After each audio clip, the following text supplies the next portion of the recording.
Hay periodistas que por su tarea y la continuidad de la misma son imprescindibles, sobre todo aquellos que hacen investigación periodística y que a partir de eso van a los hechos, a las fuentes y pueden en algún momento recopilar eso y mostrarlo. Claro, aquello que generalmente el poder no quiere que se vea. Se lo digo porque, bueno, es secretario de redacción del editor realmente de judiciales del diario Clarín, investigó una cantidad enorme de casos y uno de los que investigó y siguió con todos los detalles ha sido el asesinato del fiscal Nisman. Acaba de sacar un libro, Nisman, Anatomía de un crimen, la historia secreta del encubrimiento y la guerra entre Cristina y Jaime Estiuso. Daniel Santoro, buen día. Muy buenos días, Miguel. ¿Cómo estás?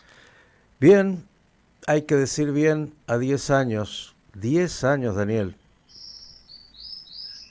Realmente 10 años de una tragedia, 10 años de misterios, de polémicas y con lentos avances en la causa por el crimen del fiscal Alberto Nisman, pero en los últimos meses se han abierto dos luces, Miguel, una en cuanto al tema de la contaminación de la escena del crimen y otra en cuanto a las operaciones de inteligencia del gobierno de Cristina Kirchner antes y después de la muerte del fiscal de la AMIA, ¿no?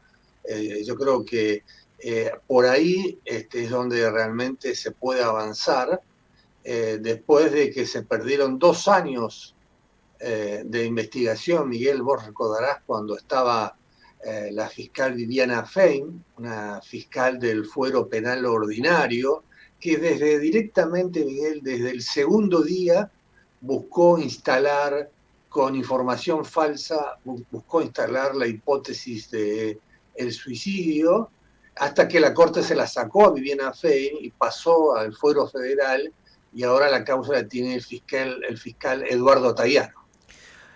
Daniel, he leído el libro, he seguido la causa desde el primer día y, bueno, ha sido tan grotesco, por decirlo menos, lo que hizo el gobierno de Cristina Kirchner en su momento, en el encubrimiento, lo que ha sido la tarea de aquellos que supuestamente están en la inteligencia para, bueno, prevenir actos que puedan dañar al país, en este caso no es así. Digo, está todo tan claro, es tan, otra vez digo, la palabra que me surge ahora, grotesco. Preguntas directas. Obviamente el asesinato tiene que ver, como lo dijo también la justicia, con la tarea del fiscal, con el memorándum de entendimiento, con el intento de encubrir a los iraníes, todo aquello que también dijimos desde el primer día, pero la justicia tiene que probarlo. Hoy están todos los elementos, el cruzamiento de llamadas, todo lo que pasó que lo has mostrado con tanta claridad también en tu libro. Preguntas directas. ¿Podrías decir, nadie va a decir que lo mandó por escrito, que Cristina Kirchner ordenó asesinar a Alberto Nisman? No, por ahora eso no se lo puede decir. Lo que dice el fiscal Tayano es que ella tenía información. O sea, primero, que en la Argentina un presidente no puede hablar de causas en trámite, no puede hablar en causas de trámite, así lo establece la Constitución, porque somos una república, y Cristina 3 veces habló casi por la cadena nacional, impulsando la teoría del suicidio. Segundo, que en el informe de la semana pasada el fiscal Eduardo Tayano dice que en esas 3 intervenciones contó, reveló datos que no estaban en la causa, en el expediente judicial, y esto le llama la atención al fiscal Tayano porque tiene que ver con todas las operaciones de inteligencia que hubo antes y después del crimen del fiscal Nisman. Fundamentalmente, el fiscal destaca que en la madrugada del 19 de enero del año 2015, Miguel, un espía de la CIDE, en ese momento se llamaba AFI, Agencia Federal de Inteligencia, un espía entró como Pancho por su casa al departamento de Nisman, pasaron en total esa madrugada 88 personas, nadie le pidió identificación, miró qué era lo que pasaba, salió del departamento de las Torres del Parque, se fue y hizo un reporte a Fernando Pocino, que era el número 3 de la CIDE de ese momento. También el mismo Pocino, este personaje muy importante dentro de la estructura de inteligencia de Cristina Kirchner, Miguel, este Pocino le declara ante el fiscal Tayano que Oscar Parrilli, el senador más cercano a Cristina Kirchner y entonces el titular de la CIDE, le ordenó hacer tareas de inteligencia sobre la fiscal Viviana Fein, que era una aliada, después quedó clarísimo, que era una aliada que apoyaba al kirchnerismo. Entonces, el gobierno de Cristina oculta algo, Miguel. Y yo creo que queda clarísimo cuando yo en el libro Nisman, Anatomía del Crimen, revelo que el domingo 18 de enero del 2015, a las 16:14, la CIDE ya había entrado en forma ilegal a la base de datos de migraciones para saber si Estiuso se había ido del país. 16:14. La sociedad argentina recién se enteró del que el fiscal estaba muerto a la medianoche por un Twitter de Damián Pacher. Entonces, ¿para qué estaban averiguando si Estiuso se había ido o no se había ido del país? Porque algo están ocultando, y eso es lo que el fiscal ahora va a avanzar en los próximos meses. ¿Por qué, Miguel? Porque esa intrusión sobre la base de datos de migraciones, que después incluyó a la viuda de Nisman, Sandra Raro Salgado, también me incluyó a mí, más tarde fue hecha por dos hackers de la CIDE con base en Paraná, que son los mismos que una semana antes del crimen de Nisman habían mandado un virus malicioso al celular de Nisman para tratar de robarle la información que tenía en su teléfono. Entonces, esos dos hackers están procesados ya por espionaje ilegal contra Estiuso y Arroyo Salgado, van a ser citados para que expliquen y esperemos que den nombres en cuanto a quienes le dieron esa orden ilegal de meterse a las 16:14 en la base de datos de migraciones, después de horas, donde eso todos lo sabemos, vos también sos un experto en el tema, durante toda esa mañana del 18 de enero del 2015 había habido llamadas telefónicas entre Pocino con el general Milani con el número 2 de la CIDE de ese momento, Juan Martín Mena, el actual ministro de Justicia de Axel Kicillof, un montón de llamadas que los domingos de la mañana los jefes de inteligencia del kirchnerismo generalmente estaban comiendo un asado o durmiendo, y se activaron múltiples llamadas, por lo tanto, algo están ocultando.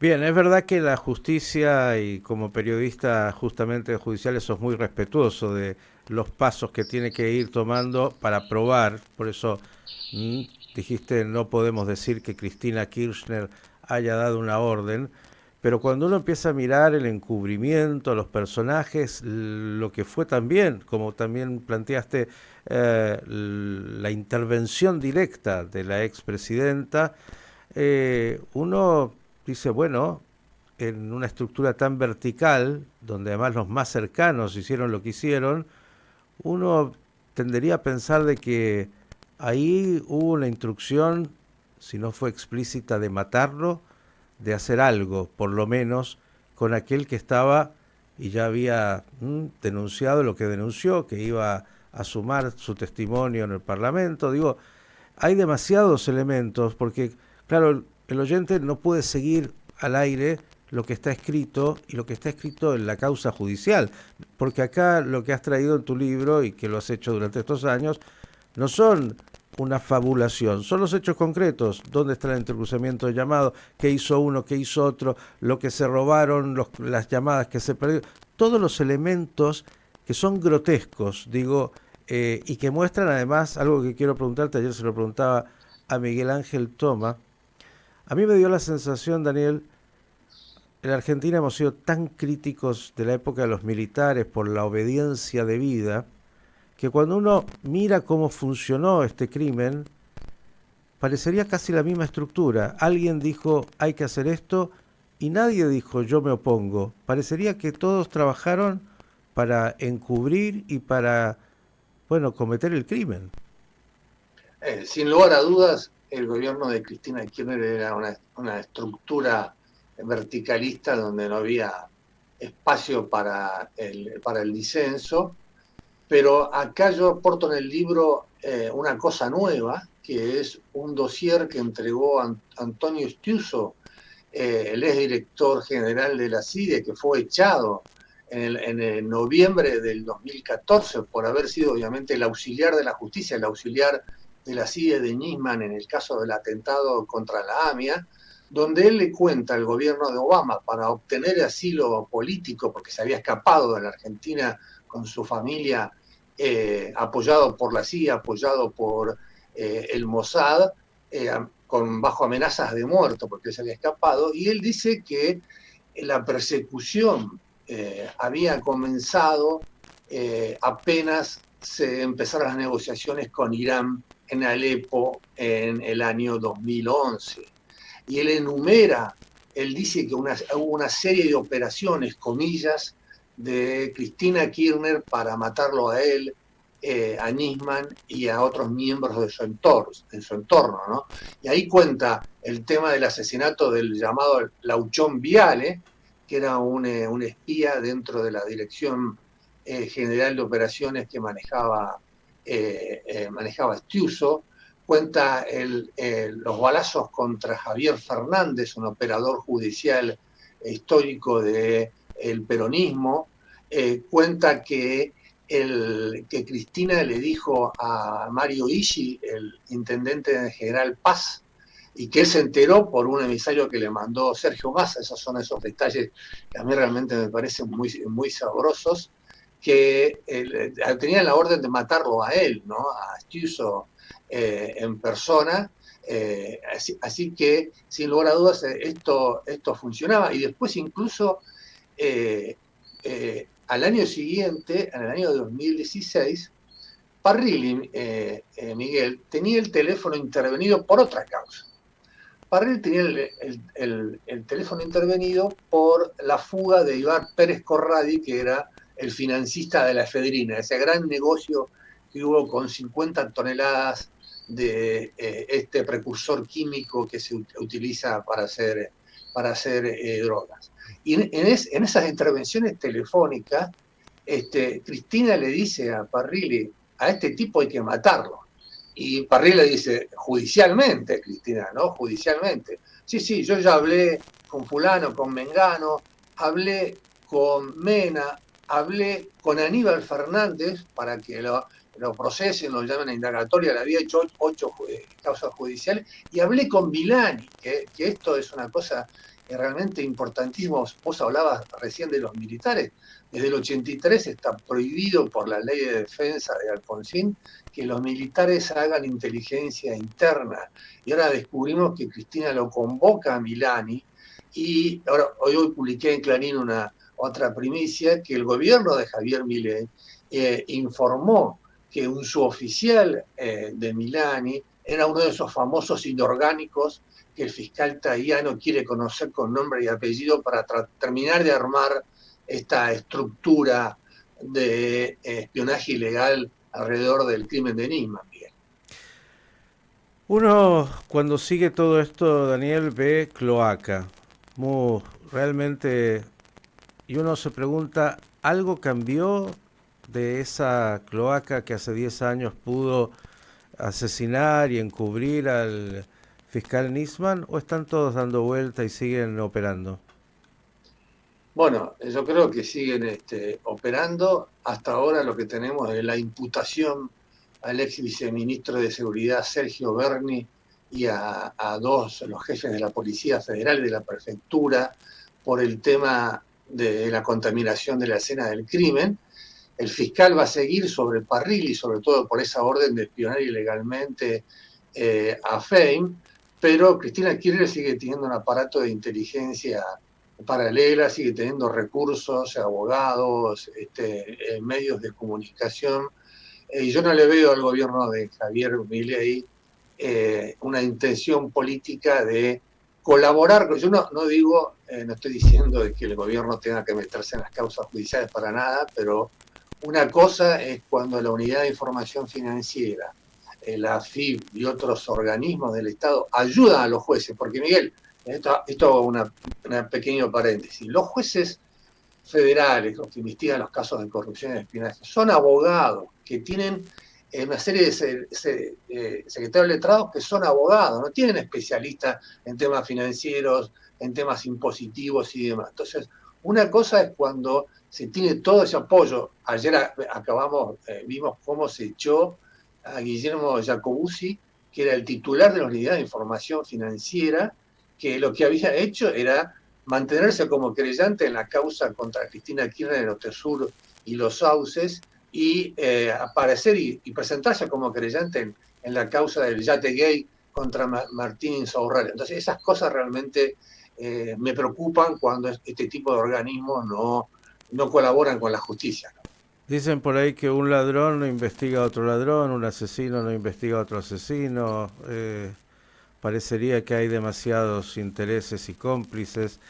Yo invito a todos a que vayan, lean tu libro, porque para que nadie en este país donde todo parece una polémica en el bar, bueno, siga pensando que acá hay una confabulación contra el kirchnerismo. Miren, hay que ver lo que se hizo, lo concreto, las acciones.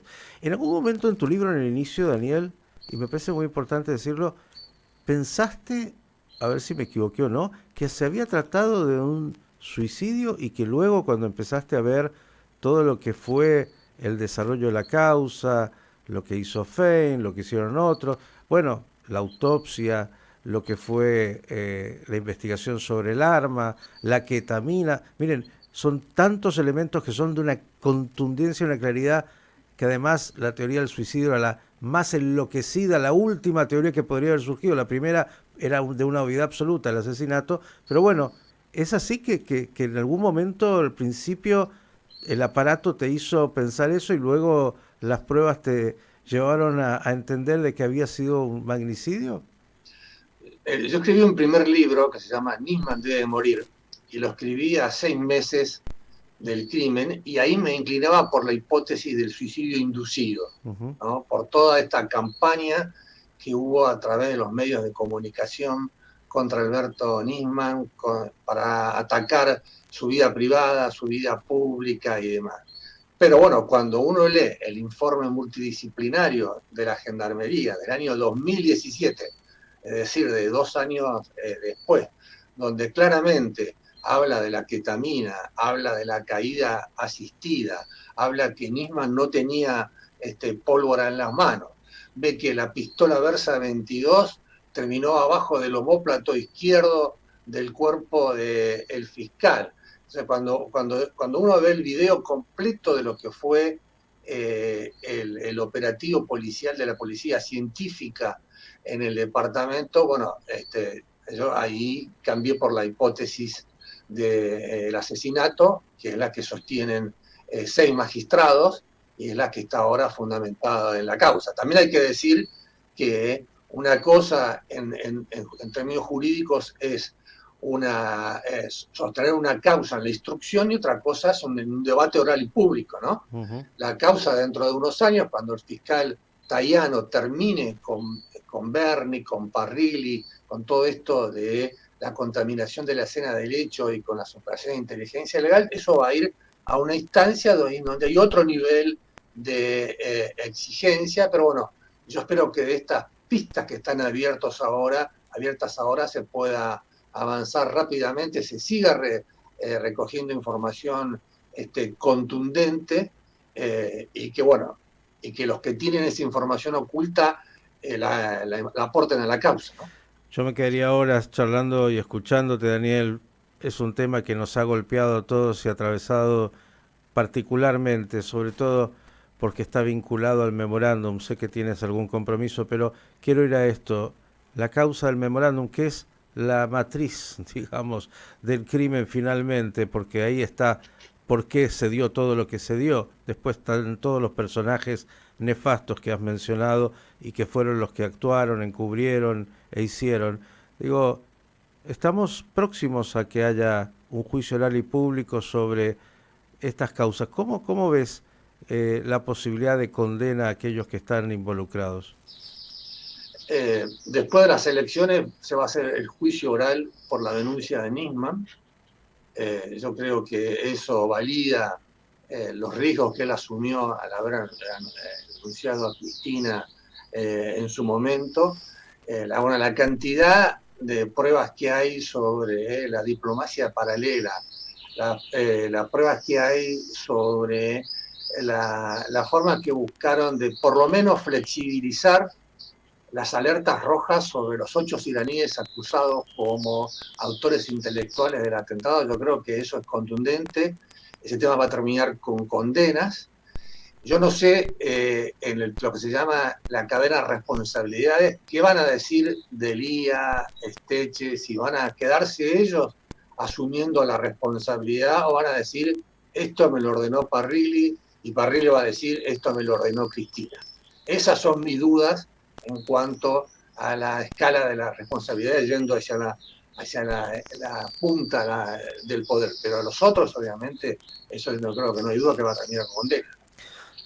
Quiero cerrar, Daniel, ponderando tu coraje, porque esto que Daniel cuenta acá en su libro y en su tarea cotidiana, en los escritos y los artículos que ha publicado durante estos 10 años, sepa usted, oyente de Radio High, que no es gratis. Ha pasado momentos muy difíciles, de aprietes muy complicados, judiciales y otros, sobre todo los otros además, que son tan terribles, y que hacer periodismo con compromiso por la verdad, en el caso de un fiscal, le puede hacer perder la vida. Nisman dijo, acá pongo mi vida de alguna manera también en peligro. Sabía lo que estaba haciendo y lo que podía pasar.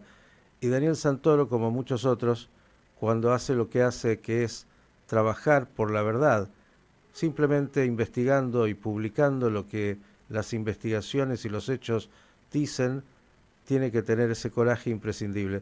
Daniel, gracias y a todos a leer el libro porque pone negro sobre blanco, con total precisión y claridad, cómo fue la mecánica, el porqué y quiénes operaron para el asesinato de Alberto Nisman y el encubrimiento de tantos años. Gracias y un abrazo. Fuerte abrazo, Miguel. Muchas gracias a vos. El periodista Daniel Santoro, Nisman, Anatomía de un crimen.